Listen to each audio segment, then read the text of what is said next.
So I talk to many people about their opinion on science. I always wanted to know what they exactly understand about science and the place of science in their life. Surprisingly, many of them have this firm view that without science, life cannot be achieved to that highest level of its development, right?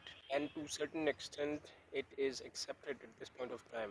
And when you ask them about their examples, then they often point out Western countries, because Western countries, mostly developed countries, and what is that one thing which differentiate Western countries from Eastern countries, specifically underdeveloping countries or developing countries such as India, is their use of science in the rightful direction.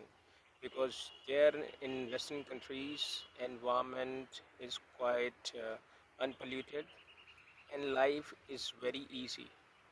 In terms of basic amenities, or even to a certain extent, advanced amenities, life of Western countries are fully secured, and therefore the credit is often advanced to this science or scientific temperament, which is highly cultivated and practiced among Western people. But then I come back to the very idea of Swami Vivekanand and his one of his famous speech he made in Chicago when he went to this religious conference, where he says that without spiritual understanding, scientific temperament is of no use, and vice versa, which means if you want to practice spiritual understanding, you also have to adopt a scientific temperament. Means both must be practiced hand in hand, and therefore he went there with a hope to give them a spiritual knowledge, with also an expectation that these people in Western countries will return back to him scientific temperament. Now, what is the logic behind this statement?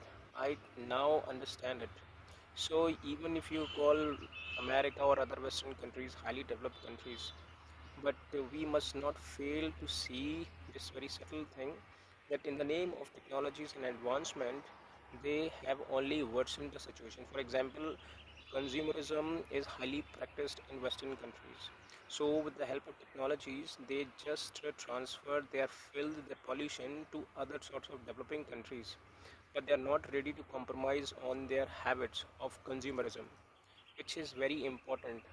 Therefore, Swami Vivekananda says that science alone cannot be helping to sustain the nature, and therefore one must be cultivating this spiritual development, spiritual practice.